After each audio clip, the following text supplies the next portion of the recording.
जो गांव से जो सतह से उठने वाला आदमी है ना, जो नीचे का जमीन से उठता है वही आगे बढ़ता है। वो कोई आपकी स्मृतियाँ कुछ ध्यान हो आपको तो आप बता सके। नेहरू जी आए, नेहरू जी जब बैठे उनका पैंट फट गया, वो टाइट वाला पहनते थे ना, वो खुद हंसने लगे, सब हंसने लगे हैं। पुरुष और महिला के बीच में जो संवेदना है उनको बड़ी गहराई से आप दिखाते हैं। हमारे देश में सब कुछ है, विदेश से कुछ ग्रहण करने की जरूरत नहीं। हमारे देश में कहते हैं लर्न एवरीथिंग प्रॉपरली। मैं आपको पढ़ाता राष्ट्रीय नाट्य विद्यालय, जामिया मिलिया, एनआईडी जैसे इंस्टीट्यूट में आपको जामिया में प्रोफेसर था। जब वो मुझे जो तनख्वाह मिलता था वो खर्चा करके डिपार्टमेंट को डेवलप करता था।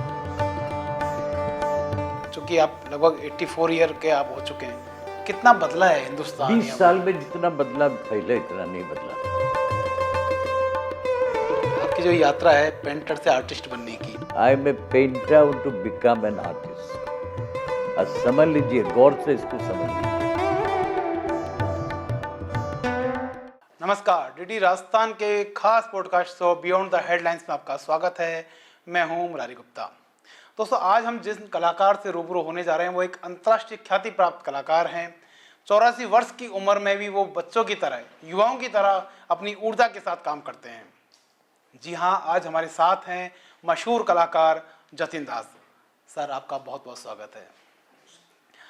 इस पॉडकास्ट शो में आज हम जतिन दास साहब की पूरी लाइफ स्टाइल पर, उनकी पेंटिंग्स पर, उनके काम पर, उनकी यात्राओं पर बातचीत करेंगे।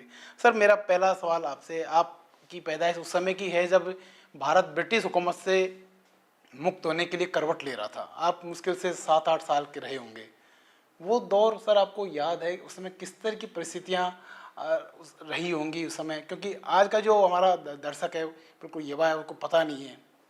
वो कोई आपकी स्मृतियाँ कुछ ध्यान हो आपको तो आप बता सकें। मैं उड़ीसा के रहने वाला। उड़ीसा में मयूरभंज करके एक प्रिंसली स्टेट है, बहुत पुराना, करीब 9th सेंचुरी का ओरिजिन, उसका पहले का भी है जो 9th सेंचुरी का। तो मेरे शहर में आप जो कुछ कहेंगे एक शहर में होना चाहिए था।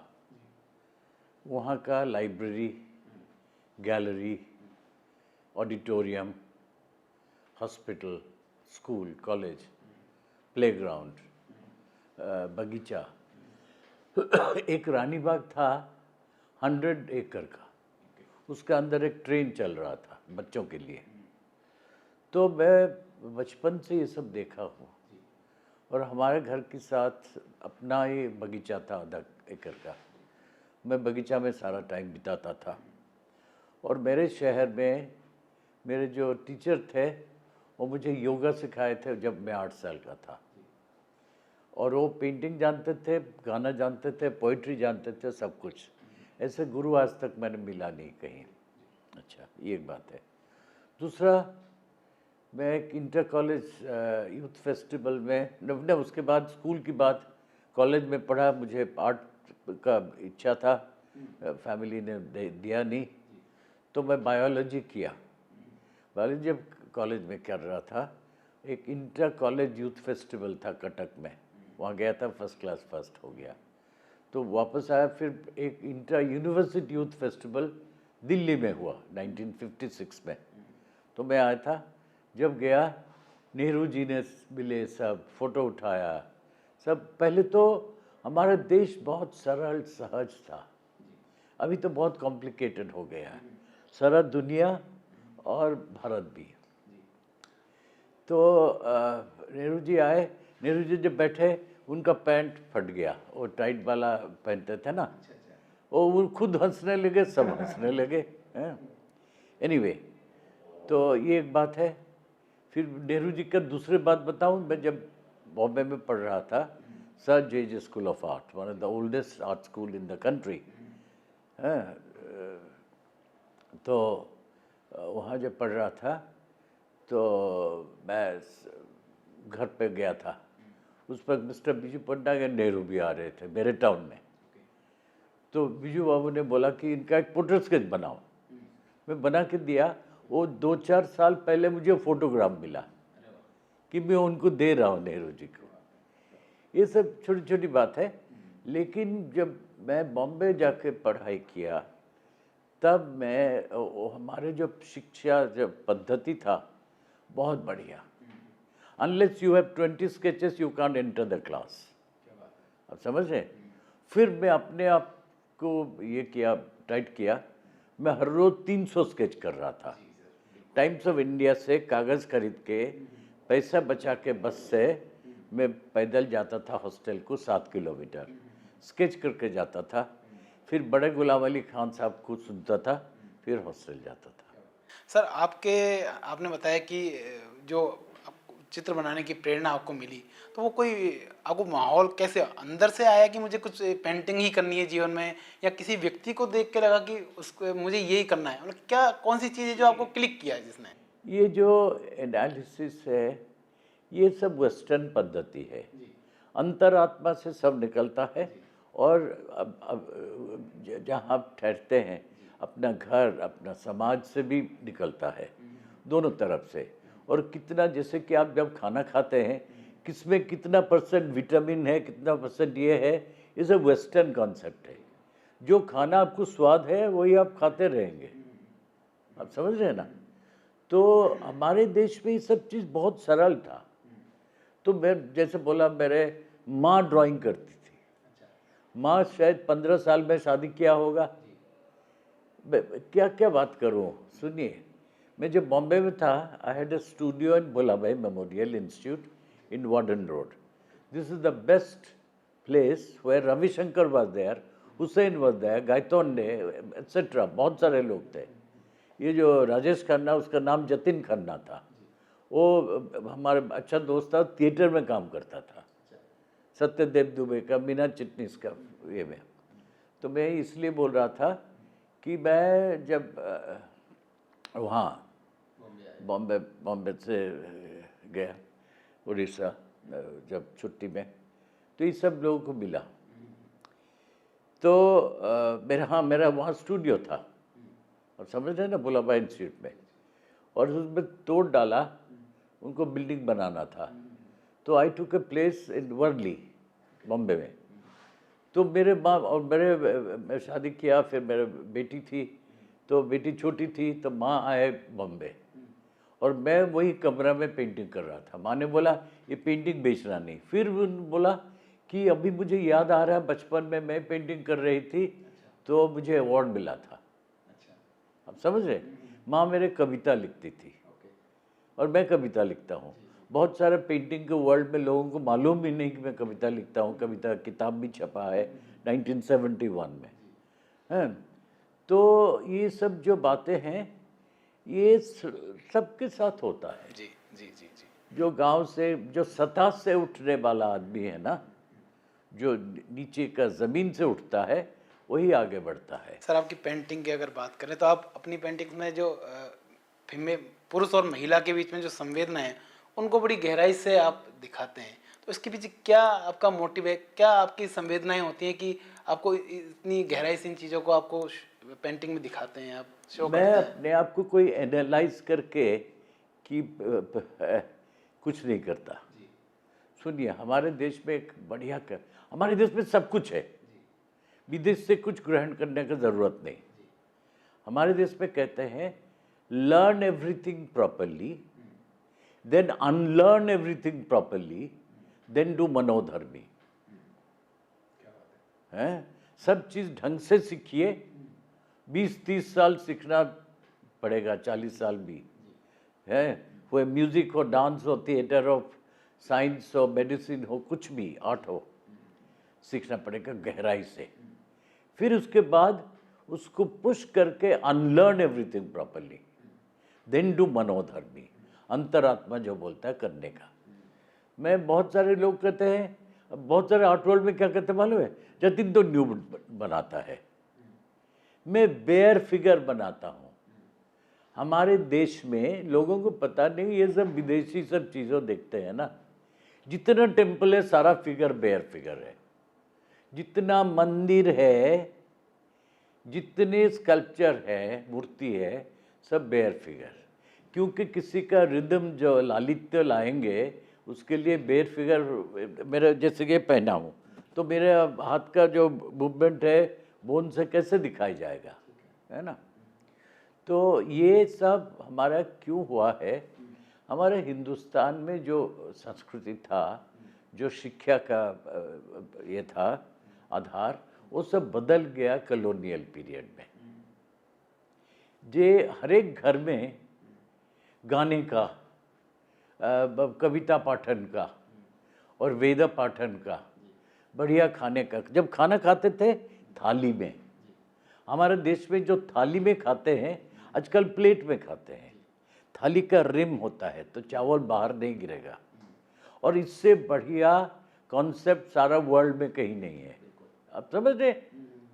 तो जो बड़े बैठे होंगे तो आप पीछे से जाते हैं, उनके सामने में बीच में नहीं जाते हैं। जब पेंटिंग करते हैं आपको कोई डिस्टर्ब नहीं करता, जो पूजा करते हैं उनको डिस्टर्ब नहीं करता, जब गाना गाते हैं उनको माँ हो, भाई हो, बहन हो, दोस्त हो, कोई उसको डिस्टर्ब नहीं करते हैं। तो हर एक चीज़ों में एक नम्रता है और एक आदर है और एक सम्मान है, और ये रहता है। अच्छा, मैं जब बनाता हूँ, मैं जैसे कि ये बनाया, मैं कोई सोच के नहीं बनाया, और मैं कभी पेंटिंग करता हूँ, मैं क्या बोला, learn everything properly then unlearn then do मनोधर्मी। समझ रहे?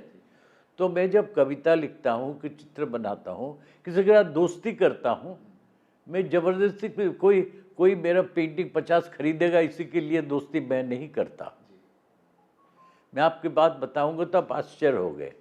20 साल पहले एक दिन मैं बहुत ब्रोक था, पैसा नहीं था किराया देने के लिए, तो एक बहुत धनी आदमी आया, ये मल्टी मिलियनर जो मेरा पहचान का है, वो आके बोला, जतिन तेरे 10-15 पेंटिंग चाहिए। वो जैसे बोला मैंने डिसाइड किया उसको एक भी पेंटिंग नहीं बेचूंगा। अच्छा, ऐसा क्यों? मैं ब्रोक था, नहीं कोई 10-15 पेंटिंग चाहिए, पेंटिंग के आलू है नहीं ना। तो आप जब पेंटिंग देखें कि मुझे ये पेंटिंग चाहिए, आप जब 50 लड़कियां हैं, आप आंख बंद करके एक लड़के को शादी कर लेंगे नहीं ना, तो फिर ऐसा ही है। तो सारा जीवन में आप जब सब्जी फल खरीदने जाते हैं सिलेक्ट करके लेते हैं ना, आजकल ऑनलाइन में आता है, कचरा होता है। तो हमारे देश में वी हैव इम्बाइब्ड सारा जो घटिया चीज़ वेस्टर्न वर्ल्ड का सब सीखा हमने, आप समझे। तो ये पेंटिंग मैंने अभी ये 5 दिन में किया है, और एक पेंटिंग करने के लिए 1 महीना लगता है। तो अपना डिसिप्लिन रख के धीरे धीरे जितना हो सके। अच्छा, दुनिया में कोई चीज़ परफेक्ट नहीं होता। ये जो एक मुहूर्त तक, एक टाइम तक उसको मैंने बंद किया, ठीक है, लेकिन ये पेंटिंग आगे भी बढ़ सकता है और ये नहीं है, समझे। तो कोई भी चीज़ 100% नहीं होता। सर, आप चूँकि उड़ीसा से हैं तो उड़ीसा आपका बिल्कुल ज़हन में बसा हुआ होगा, तो वहाँ की जो फोक है या वहाँ की जो कला है, वहाँ की जो आर्ट है स्थानीय, वो कहीं ना कहीं आपको लगता है कि आपकी चीज़ों में कहीं ना कहीं अनकॉन्शियसली आई होगी? सुनिए, नहीं, कॉन्शियसली एंड अनकॉन्शियसली बोथ। हमारे, सुनिए, मैं विदेश में बहुत देश गया हूँ, Russia, England, Italy, France, Germany, America सब गया हूँ, शो किया हूँ, लेकिन मुझे विदेश अभी जाने का इच्छा ही नहीं। हमारे देश में जो तत्व है, हमारे देश में जो गहराई से चीज़ें हैं, वो दुनिया में कहीं नहीं है। खाने में, पीने में, बैठने में, कभी कोई गाना गाते हैं तो सारा रात गाते थे पहले, अभी तो 1 घंटे के लिए गाते हैं, फिर लोग उठ के चले जाते हैं। तो सब चीज़ का एक ये है। और एग्जीबिशन करते थे, जब मेरे पास 1000 काम हुआ है तो मैं 20 काम का नुमाइश करता हूँ। आजकल कोई 10 काम किया तो 10 काम का एग्जीबिशन करते हैं। तो आजकल सब धंधे में, हमने ये देश बहुत बढ़िया है, आप समझे। अब देखिए पुराने आर्किटेक्चर राजस्थान में कितना बढ़िया बढ़िया जाली, इनर कोर्टयार्ड, आंगन और वरांडा जो है, उसमें आपको गर्मी नहीं लगेगा, धूप सीधा नहीं आएगा। मैं जहाँ ठहर रहा हूँ एसी है, खिड़की नहीं है खोलने के लिए, मैं पागल हो रहा हूँ, आप समझ रहे। आर्टिफिशियलिटी, मटका आपके राजस्थान के जो मटका है इतना बढ़िया है। आपको मालूम है इंडिया में सब जगह में राजस्थान में मटका मिलता है, राजस्थानी लोग अपने घर में मटका नहीं रखते हैं, तो फिर क्या है? ये बेचारे क्यों बन गए? It's also born out of inferiority complex. हम विलायती बनेंगे, हैं, समझ रहे हो? तो एक बात है, तो मैं सब जगह से ग्रहण करता हूँ। बिल्कुल सर, अब मैं पढ़ा था आपके बारे में, अभी देश भर के एयरपोर्ट हो या स्टेशन हो, बस स्टैंड हो, बड़ी बड़ी पेंटिंग्स डिस्प्ले होती हैं, पर आप उनसे बहुत ज़्यादा खुश नहीं हैं। आपको लगता है कि सर उन पेंटिंग्स में भारत की जो कला या संस्कृति है उसका कहीं कहीं प्रदर्शन प्रॉपर तरीके से हो रहा है? आपको ऐसा कहीं लगता है? जैसे मैंने बिल्डिंग का बोला, ये राजस्थान की जैसे गुजरात का, साउथ इंडिया का और सब जगह का एक पद्धति है आर्किटेक्चर का। कोई भी एक बाइलॉ होना चाहिए म्यूनसिपैलिटी में, गवर्नमेंट में, कोई भी कुछ घर बनाए उसका उसी जगह का स्टाइल का होना चाहिए, है? जैसे कि कोर्बुजिए ने बनाया चंडीगढ़, वहाँ और कुछ नहीं कर सकते हैं, कलर नहीं बदल सकते, ये नहीं कर सकते हैं। वो हमने उससे सीखा नहीं वो बात को, तो हमारे ये सब पहले था। अच्छा, एक तो जैसे घर का ये पेंटिंग आर्किटेक्चर की बात कर रहा हूँ, पेंटिंग भी ऐसा है। तो क्या बोले, हमारा रास्ता भटक गया। सिर्फ 2 इंस्टीट्यूशन है जिसके जरिए हमारा रिवाइव हो सकता है हिंदुस्तान का पुरातन सभ्यता। मैं इंडियन नेस की बात नहीं कर रहा हूँ, इंडियन का इतना हाई क्वालिटी है इसीलिए बात कर रहा हूँ। 2 इंस्टीट्यूशन है, घर और प्राइमरी स्कूल। आपके घर में संस्कार हो, गाने का, खाने का, ड्राइंग करने का,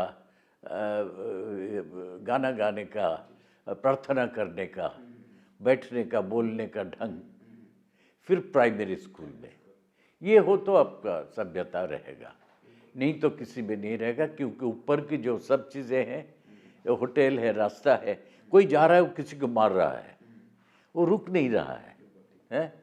मैं जब गाड़ी चलाता था, मैं दूसरा कोई आ रहा है तो मैं बोलता आप जाइए पहले।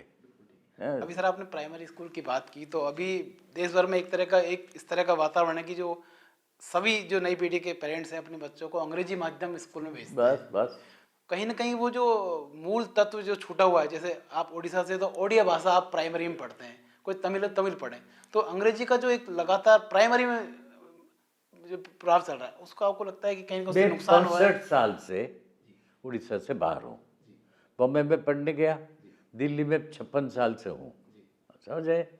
जब दिल्ली में एक ट्रैफिक लाइट था, समझे? तो क्या पूछ रहे थे, मैं भूल गया। प्राइमरी स्कूल में जो मूल अपनी मातृभाषा में पढ़ाई की जो बात हो रही है। हाँ ना, देखिए मैं उड़िया बोलता हूँ, बहुत सारे लोग 6 महीना, 8 महीना, 1 साल कहीं बाहर गए तो बोलते हैं मैं अपना लैंग्वेज भूल गया हूँ, 2 थप्पड़ लगा दो ठीक हो जाएगा। कहने का मैं उड़िया, बंगाली, गुजराती, मराठी, हिंदी, पंजाबी ये सारा बोलता हूँ, विथ समटाइम बैड ग्रामर में कभी गलती हो जाए, है? तो ये क्योंकि बॉम्बे में रहा तो गुजराती, मराठी मालूम है। मातृभाषा में आपको लगता है कि सर मातृभाषा हमारे बच्चे को देना है? हिंदुस्तान में हर एक इंसान 3 भाषा बोल सकता है मिनिमम, है? और कोई बोलते मैं भूल गया, ये नहीं हो सकता। तो जब रोटी पूरी खाते हैं उसमें कांटा चामच नहीं लगाते हैं, हाथ से खाते हैं, है ना? सर आपकी जो एक बहुत बड़ा काम भारत की संसद में लगा हुआ है, मोहनजोदड़ो से महात्मा गांधी, मोहनजोदारो से महात्मा तो गांधी। इसमें एक पूरी आपने ऐतिहासिक यात्रा का उसमें वर्णन किया है, उसके बारे में हमारे दर्शकों ये को बताइए। अटल जी ने इनॉग्रेट किया था, ये पकड़ लीजिए, ये देखिए, ये मैंने करीब 30 साल पहले बनाया और 2001 में इसका इनॉग्रेशन हुआ था, हाँ जी। तो ये मुझे कमीशन दिया था, मैं किसी का पीछे पड़ के कभी कुछ नहीं किया, आप समझ रहे? तो मैंने बेंगलोर इंटरनेशनल एयरपोर्ट में भी किया है, लंदन में चेल्सी आर्ट्स क्लब की म्यूरल किया हूँ और वगैरह, और बिहार में किया हूँ एक commission mural on Gandhi ji और वगैरह वगैरह, फिर दिल्ली में किया हूँ। जो करता हूँ मैं जो कुछ करता हूँ मन लगा कर करता हूँ, और जैसे कि कभी नहीं किया उसी हिसाब से। तो इसकी सर क्या यात्रा रही, ये जो आपकी महात्मा ये गांधी जो मोहनजोदड़ो- मोहनजोदड़ो से महात्मा गांधी, मैं एक हिस्टोरियन बुलाया। मैंने बोला मुझे हिंदुस्तान का मोहनजोदड़ो से अभी तक मुझे सारा विषय मुझे बताइए। उसके बाद मैंने स्केच किया, करीब 1000 स्केच किया, फिर उसको रख दिया, फिर म्यूरल बनाया। मैं जो कुछ करता हूँ मन लगा के, इसमें वो लंबा, परफेक्ट हो बात कुछ नहीं है। इसमें बड़ा लंबा समय लगा होगा सर आपको। हाँ, बहुत 2-2.5 साल लगा। उस वक्त देयर वाज अ साइक्लोन इन ओडिशा। मैंने इनको बोला कि मैं अभी म्यूरल अभी नहीं कर सकता हूँ। 99 में साइक्लोन था, सुपर साइक्लोन। मैं जाके गांव को एडप्ट करके काम किया, आप यकीन करें। मैंने पढ़ा आपके बारे में कि आपने जो साइक्लोन के समय जो समाज के साथ जुड़ के आपने काम किया, तो एक कलाकार के लिए सर ये कितना महत्वपूर्ण है कि समाज के साथ जुड़ के और समाज को वापस दे। तो आपने बहुत बड़ा उस समय काम भी किया था, मैं पढ़ रहा था आपके बारे में। हमारे देश में बहुत बड़े बड़े लोग काम किए हैं, हम तो तुच्छ है। और सुनिए, हमारे देश की जो संस्कृति है, folk art, tribal art, classical art, हमारा कंटेम्प्रेरी आर्ट से 1000 गुना बड़ा है। हम लोग तुच्छ हैं, और ये हमारे कॉलोनियल पीरियड में इसको बताया गया, ये क्राफ्ट्समैन है। जब ये बेत का, बांस का जो कुर्सी बनाते हैं, जो कांसा पीतल का बनाते हैं, मट्टी का जो ये बनाते हैं वगैरह, तसला वगैरह, जो चित्र बनाते हैं मिनिएचर, ये सब देखेंगे तो इसको उनका क्वालिटी बहुत अच्छा है, हमसे 1000 गुना अच्छा है। हम उनको तुच्छ मान रहे हैं, हम अपने आप को शो ऑफ कर रहे हैं। मैंने 50s, 60s, 70s में लिखा है हर एक ब्रोशर में, I am a painter want to become an artist. अब समझ लीजिए, गौर से इसको समझ लीजिए। मेरे घर में कोई यंग आर्टिस्ट आता है स्टूडियो में, मैं पूछता हूँ भाई क्या करते हो, बोलता मैं आर्टिस्ट हूँ, और इतना रोब से शो ऑफ करके बोलता है। अब समझ रहे बात को, दुख की बात है। तो सर क्या बेसिक आपकी जो यात्रा है पेंटर से आर्टिस्ट बनने की, कब पूरी वो हुई अभी यात्रा? चल रहा है, अभी भी चल रहा है। हाँ, क्योंकि हमारे पथदर्शक जो है, जब जब आप कालिदास को सोचेंगे तो पोइट्री कब सोचेंगे, अब समझ रहे ना। आप मिनिएचर आर्टिस्ट जो किया, बिल्डिंग का सोचेंगे तो राजस्थान में, कश्मीर में, साउथ इंडिया में जो जो बिल्डिंग बना है, टेम्पल बना है, टेम्पल में कोई मसाला, सीमेंट, मोटर नहीं है, सिर्फ पत्थर के ऊपर पत्थर रखा हुआ है, हजारों साल हो गया। अब बताइए, आजकल 50 साल में बिल्डिंग बनाते टूट जाता है, तो क्या करें। तो मैं बहुत सारे एडवाइजरी कमेटी में रहा हूँ, 26 जनवरी परेड में, फिलाटेली में, वगैरह वगैरह, बहुत चीज़ों में। आपके हाथों से बने पंखे का एक 6000 पंखों का एक बड़ा कलेक्शन है, उसके पीछे सर क्या अभी प्रेरणा है? 8500 जी, हो गया 8,500। है। और पंखे का पागलपन, मुझे 45 साल पहले कई दोस्त ने मेरे बर्थडे में आके पंखा गिफ्ट किया पुराना। मेरे वाह कितना बढ़िया। तो मैंने सोचा कि कलेक्शन करूँगा, बस शुरू कर दिया। कोई भी चीज़ आप सरल ढंग से करेंगे तो अच्छा रहेगा, और एनालाइज करके, जो आजकल सब एनालिसिस बहुत करते हैं ना रोब से, ये वेस्टर्न पद्धति है। राजस्थान में सर एक पंखड़ी होती है, पंखड़ी, पंखा, बींजड़ी, बीजड़ी, बीजड़ा, जी। मुझे मालूम है सब।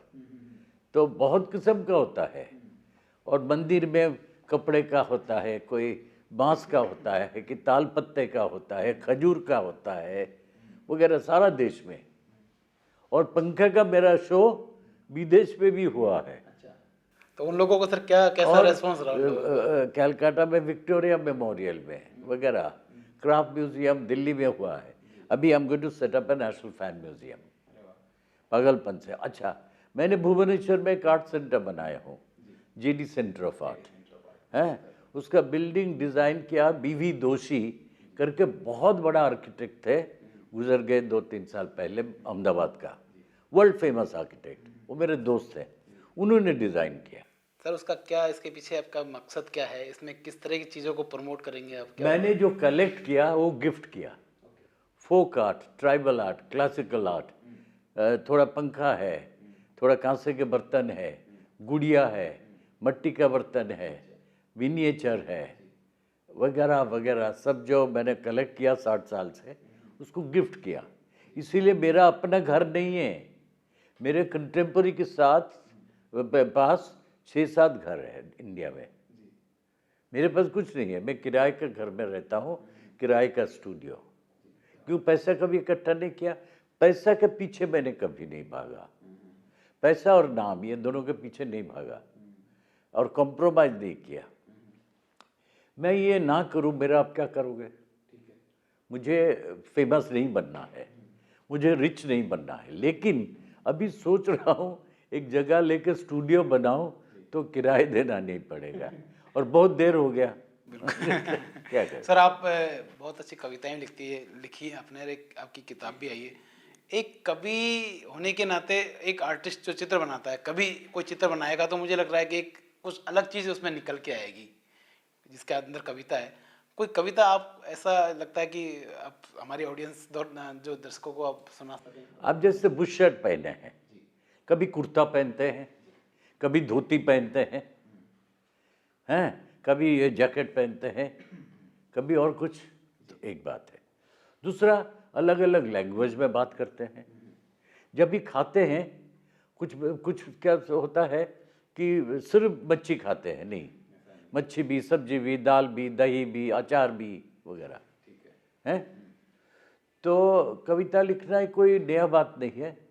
हिंदुस्तान में बहुत लोग कविता पहले लिखते थे और सब जगह लिखते हैं, लेकिन जंगल में जो फूल खिलता है उसका सुगंध भी किसी के पास नहीं पहुंचता और दिखते नहीं है।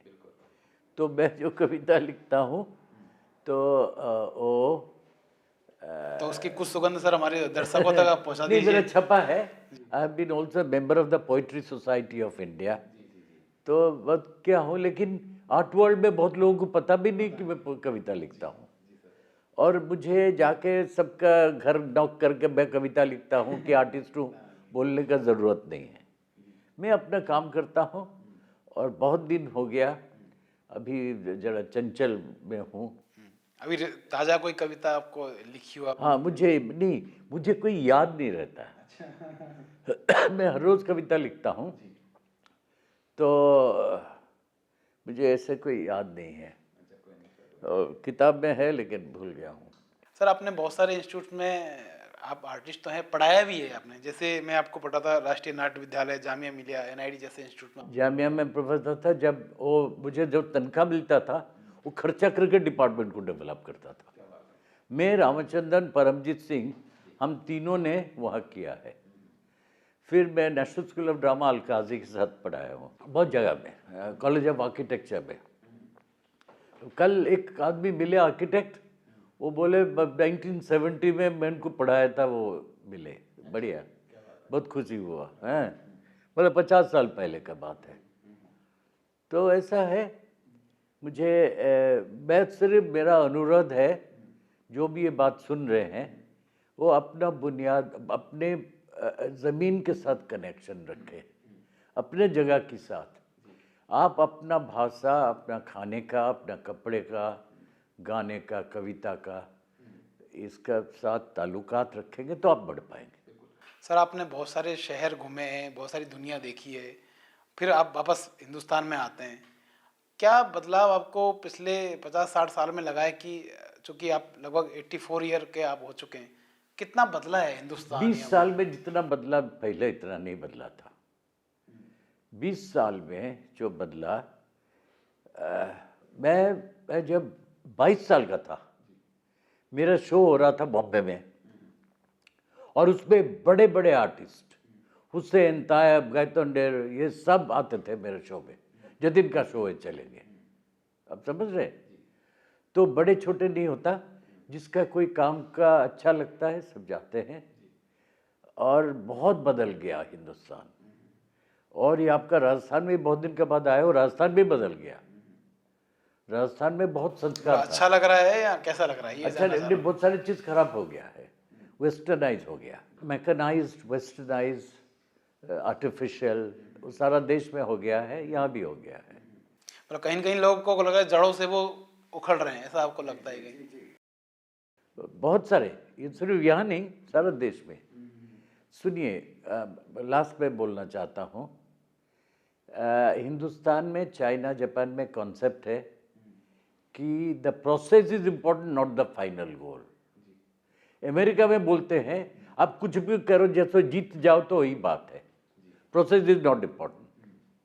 पूरा उल्टा। हम प्रोसेस का आनंद लेते हैं, वो फाइनल का आनंद लेते हैं। हमारे देश में कहावत है, आप खेल कूद करो, जीतोगे तो जीतोगे, और कोई बात नहीं। तस्वीर बनाओ, आपका तस्वीर बना के मजा लो, गाना गाओ, गाना क्या मजा लो।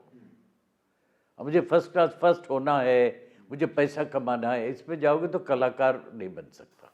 आनंद नहीं ले पाओगे कलाकार। साइंस में देखिए, अभी जो सैटेलाइट गया ना, वो साइंटिस्ट बोलते हैं, क्या बोलते हैं इसको, it has been made the art of design. Art, the art is there in science also. Art is not just painting and music. पौधा को देखभाल करना, खाना बनाना, और खाना बनाना is greater art than painting. आप समझ रहे, उसमें सुगंध है, स्वाद है, हाथ में पकड़ सकते हैं खाने को, तो ऐसा। सर, एक जो आर्टिस्ट होता है उसके जीवन में प्रेम एक बहुत बड़ी चीज़ होती है, उसके माध्यम, उसके बाद वो एक कह सकते हैं कि उसके निकल के आती है। तो आपके जीवन में आपको लगता है कोई प्रेम है? आदर, आदर, प्रेम, भक्ति, नम्रता, ये सब जरूरी है कलाकार बनने के लिए, क्योंकि दुनिया में बहुत कुछ हो गया है ना। There is a old saying, don't invent the wheel again. ये जो चक्का है उसको दोबारा इन्वेंट नहीं करना। को हज़ार साल से, हज़ारों साल से बैलगाड़ी का चक्का, ट्रेन का चक्का, गाड़ी का चक्का, घोड़ा गाड़ी का चक्का हुआ है, हैं? तो मैं अभी एक सीरीज ऑफ ड्राइंग कर रहा हूँ, मैन होल क्लीनर। ये जो संडास को साफ करते हैं अंदर घुस के, उसको मैन होल बोलते हैं। कुछ लोग मर जाते हैं, कुछ लोग, लड़कियां फोन में बात करते करते उसमें गिर जाते हैं, बहुत सारी घटनाएं होती हैं इधर बहुत सारी घटना। आज अभी भी हिंदुस्तान में, और बड़े बड़े बात कर रहे हैं सब लोग, हिंदुस्तान में मैन होल भी बहुत है, दिल्ली में भी है। दिल्ली, बॉम्बे, कलकत्ता, मद्रास, राजस्थान, सब जगह पे है मैन होल। और चाइना, जापान में मशीन से साफ करते हैं। कोई अच्छा, आप पैदल जा रहे हैं, एक आदमी नीचे आपका गंदगी साफ कर रहा है, संडास, आपको खराब नहीं लग रहा, आप वैसे चल के जा रहे हो, वो अपना काम कर रहा है। मुझे तो उस दिन जब देखता हूँ मुझे खा नहीं सकता, मुझे दुख होता है। तो ऐसा किस तरह का काम आपका रहने वाला है सर? जी, किस तरह की सीरीज, इसमें क्या आप बनाएंगे इसमें? नहीं, मैं सीरीज बना रहा हूँ न्यूज़पेपर के ऊपर चारकोल में, जानबूझ के। ठीक है। क्योंकि ये मैन होल क्लीनर तो बहुत कष्ट का काम है, दुख का काम है, और जो बेहतर लोग करते हैं, तो बस ये है। सर, आपकी बेटी नंदिता ने बहुत सारी फिल्में बनाई हैं जी, हमने बहुत सारी फिल्में उनकी देखी है। आपको किस तरह उनको सलाह देते हैं, या उनको कौन सा काम आपको बहुत पसंद आता है उनका? नंदिता मेरे बड़े बेटी है, पॉटरी करती थी, उड़ीसी डांस करती थी, गाना सीखती थी। मेरा बड़ा बेटा NID, national institute of design में पढ़ा है अहमदाबाद में, वो जो मैं आर्ट सेंटर बना रहा हूँ उसका देखभाल कर रहा है। छोटा बेटा आर्ट पढ़ रहा है बड़ौदा में, है। तो नंदिता एक्टिंग कर रही थी, बट सीरियस एक्टिंग, मतलब जो उसको पसंद है। कोई कमर्शियल काम उसने नहीं किया। मैंने उनको कुछ ज़्यादा नहीं किया, उनको जो घर में संस्कार है वो सिखा। मैंने तीनों बच्चे को कोई ज़बरदस्ती कुछ नहीं सिखाया, लेकिन मुझे एक तसल्ली है, they are honest and pure. हाँ, वो जो कर रहे हैं अपने मन से कर रहे हैं। वो करीब 40-50 फिल्म में एक्टिंग किया है और 4-5 फिल्म अभी बनाया है, तो कर रही है। आप उनकी फिल्में देखते हैं कभी? हाँ हाँ, हर वक्त देखता हूँ जिस वक्त होता है। वो अभी बॉम्बे में है। मेरा बड़ा बेटा म्यूज़ियम डिज़ाइन कर रहा है आजकल। वो शायद इसका फ़ोन आया था, वो शायद राजस्थान आया है। छोटा बेटा आर्ट पढ़ रहा है बड़ौदा में, जैसे बोला। तो पहले क्या होता था, फैमिली के संस्कार से बच्चे बढ़ते थे। अभी बाहर का इन्फ्लुएंस बच्चे के ऊपर इतना होता है, तो फैमिली के संस्कार से सिर्फ नहीं होगा। तो इसलिए फैमिली और प्राइमरी स्कूल में ठीक रहे तो आगे बढ़ सकते। सर अभी चूंकि एआई का ज़माना है, आर्टिफिशियल इंटेलिजेंस, डिजिटल, तो बहुत सारी चीज़ आ गई कि आप कुछ भी बोलो और फटाफट एआई आपको painting. Artificial intelligence is a vulgar word. Artificial intelligence, ज्ञान अलग है, इंटेलिजेंस अलग है। तो आर्टिफिशियल पेंटिंग भी लोग कर रहे हैं। क्या? फोटो ट्रांसफर करके उसका ऊपर पेंटिंग कर रहे हैं, किसी को पता भी नहीं। मालूम है आपको? आपको मालूम है आजकल बहुत सारे एग्जीबिशन में सूजा का, राजा का, ये सब जो पेंटिंग है, कुछ ओरिजिनल है, कुछ फेक भी है। तो आप एक हिसाब से आर्टिफिशियल इंटेलिजेंस करेंगे। जैसे खाना आप घर में बनाएंगे, बाहर से खरीद के लाके दुकान से लेके आएंगे, उसमें फ़र्क तो बहुत है ना। ऑनलाइन खाना मंगाएंगे, ऑनलाइन मंगाएंगे तो कचरा होता है ना। तो हाउ मच एंड नो मोर। मैं फ्रिज का पानी भी पीता हूँ, लेकिन सुराही रखता हूँ, सुराही का पानी भी पीता हूँ, है ना। सर आप राजस्थान में बहुत सारा घूमे, राजस्थान की कौन सी आर्ट आपको बहुत फैसिनेटेट करती है? कि बहुत चीज़ें पसंद है, बहुत चीज़ें पसंद है, और मैं देख रहा हूँ बहुत चीज़ें खो गया है। यहाँ मुझे नाम भूल रहा हूँ, एक स्कूल ने मुझे बुलाया था टू इनॉग्रेट समथिंग। मैंने बोला आपके पास कोई गैलरी म्यूज़ियम नहीं है, करो। मैं बोला 10,000 रुपया दो और किसी को बैठाओ गाड़ी में, मैं यहीं घूम के बहुत सारे क्राफ्ट उनको कलेक्ट करके दिया म्यूज़ियम बनाने के लिए, एक दिन में। वो बोला अच्छा हमने तो ये देखा था, ये भी देखा था, तो क्यों नहीं कलेक्ट किया। बच्चों के लिए देखिए, हर एक स्कूल में एक म्यूज़ियम होना चाहिए, एक थिएटर, एक लाइब्रेरी, एक खेल कूद का, योगा का, ये सब होना चाहिए ना। हर एक आर्ट स्कूल जो है, आर्ट जहाँ पढ़ाते हैं, वो देश के मिनिएचर वगैरह के बारे में होना चाहिए ना पहले, फिर बाद में विदेश का। पहले विदेश का नहीं होना चाहिए, है ना। तो ऐसे बात है, और इसको मुझे बहुत दुख होता है ये सब बात करते। सर एक आखिरी सवाल आपसे पूछूंगा सर, अभी जो नई दौर की पीढ़ी के जो आर्टिस्ट हैं, जो अभी काम भी कर रहे हैं और मेहनती भी हैं, मुझे लगता है कहीं ना कहीं, उनको क्या आप कहना चाहते हैं कि किस तरह वो अपनी पेंटिंग में, अपने काम में? सिर्फ काम करे लगन से। जैसे मैंने बोला, इन माई 50s, 60s, 70s लिखा, I am a painter out to become an artist. कला का सुनिए, कृष्णा का हमारा कॉन्सेप्ट क्या मालूम है? कृष्णा का 64 कला था। 64 कलाओं में वो पूर्ण थे। कृष्ण का 64 कला था, तो सब कला सीखने का, तो फिर कलाकार बनेगा। बहुत बहुत धन्यवाद सर आपका। तो ये थे जतिन दास, मशहूर कलाकार, जो हमसे आज उनकी कला यात्रा पर बातचीत कर रहे थे। बियॉन्ड द हेडलाइंस की अगली कड़ी में फिर मुलाकात होगी किसी खास शख्सियत से। तब तक लिए खुश रहिए, देखते रहिए DD राजस्थान।